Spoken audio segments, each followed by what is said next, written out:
So Bounty Hunter is out on the 24th of May, accompanied by some brand new PK weapons, well, fairly brand new PK weapons, they've been in Dead Man mode before, and Desert Treasure 2 is out in just a few months with 4 brand new bosses and some of the best in slot gear for Ancient Magics.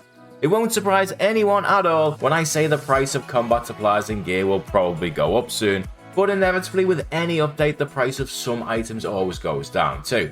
So every week or two I go through all of the updates that are coming into Oldskool Runescape soon and what items they are likely to affect the price of in the hope that we can all make a ton of money together. Before we get into that, I've hidden a bond within the video as usual, and the first person to timestamp where it's at and where it is with your Runescape name gets it.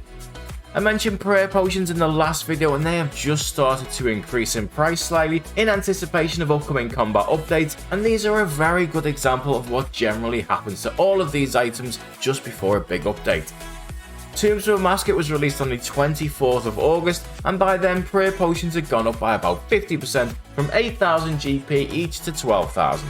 But as you can see, before the release date they started to decline in price. Smart investors had already started to cash in on their investment, which lowered the price. That's because it's better to cash in here rather than risking having hold of the item when this happens, a massive crash.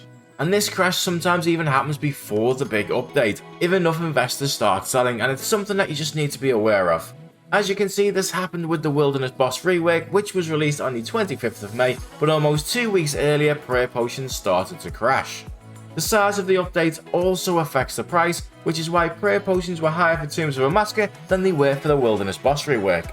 So moving forward, it's likely consumables such as prayer potions, Sour Brews and Super Restores will go up in price before Bounty Hunter and probably a lot more before Desert Treasure 2, and then they will crash at some point either just before or just after the release.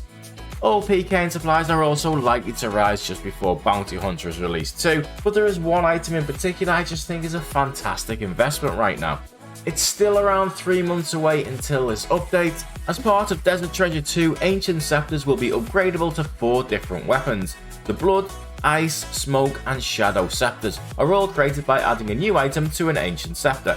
That means to have one of each is going to use up 4 times as many scepters as they used to do, and it is notoriously a bit of a pain to get. If Jagex uses this as an item sink and makes them all untradeable, that would be a massive win. But even if they don't, I would still expect them to go up in price near to the release. And the best part is that they are currently below high out price, and if you can keep buying them for that, it's completely risk free.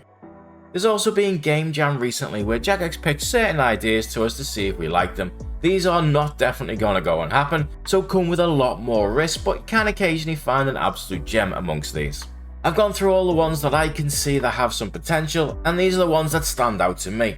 The Wilderness, after having hardly any updates for years, suddenly has all of them, and this map is an idea of what else they are looking to change.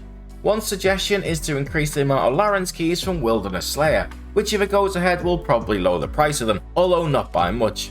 The actual price for these is far more than the GE says at the moment. If you use RuneLite you can see the actual price in the top right of the box. They're also thinking about doing updates for some of the other Wilderness bosses. Dragon Pickaxe has already taken a hammering in price since the last update and is likely to continue that trend. But the other bosses also drop part of the Odium and Malediction wards, which will affect the price if they become farmed like the other bosses. It's too early to be selling any of these just yet, but just something to be aware of if this update does gather momentum. They're thinking about a new free-to-play boss as well in the Ruins of Kumdozel, and the entry fee per kill is 1000 Baronite shards. This is not something you can invest in, and I wouldn't normally approach it in this type of video because they're not tradable, but the shards are in the game and can be gathered in various ways. It's not your typical investment as such, but if this gets approved and you put in the time to be ready for it, the new boss has 2 best in slot free-to-play items. If they're tradable you will make bank, and if not it should still be some very good money compared to other free-to-play methods which are absolutely horrific. Those are probably the main ones in Game Jam that I have seen, but if you picked up anything I didn't see, please let me know below in the comments. An item that has changed a lot in price lately is the Ring of Endurance, and I'm not really 100% sure why. It looks like it is simply being merged and is now crashing in price, although it's literally just stopped crashing. The only thing that really makes sense is if people were thinking this could be good for forestry, as it appears that either cutting down trees or random events in forestry will drain run energy. But we don't really know how yet, and there is an item within forestry that can also restore run energy. Maple logs have been a huge success from one of my earlier videos on forestry, and now that they are bought out, they just keep rising in price. It's difficult to know when they will stop, but it's also now increasing the price of willow logs too. This is because the items in forestry use logs to make them, and the amount you need is likely, but not confirmed to be based on the item's level. So as maples go up, willows also become good value for their level, and this is why I believe redwoods seem to be a good price too, but these have stalled in price lately.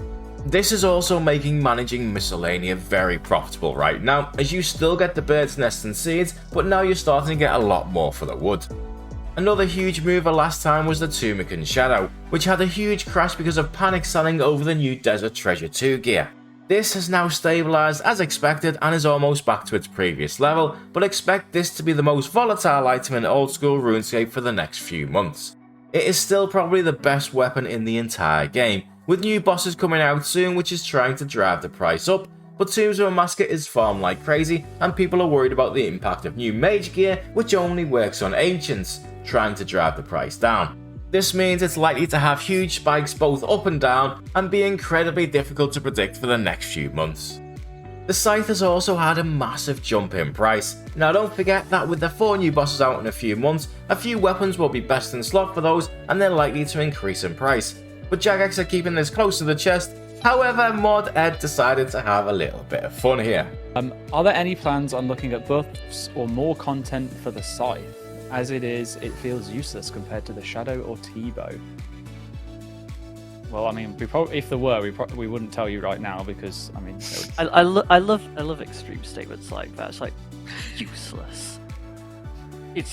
Of course, it's useless. You know, if it's not best in slot, it's useless. So those are the 2 options. I'm gonna get a lot of people angry about me saying that. So, yep. But on a serious note, I do hear that there might be some new bosses coming out very soon. Maybe alongside a Grandmaster Quest. Who knows? Maybe it'll be used on one of them, or maybe it will be useless. I think people are judging the actual answer to this based on the fact that Mod Easer looks like he's about to show Mod Ed that the Scythe is also best in slot against mods who say too much. It may turn out to be a very good investment, but based on that alone, it's not enough for me personally to invest in, but use your own experience in the game to see something that I might not have seen and hopefully make yourself a lot of money. As always, these are only my opinion on these items. I'm never going to be right on everything.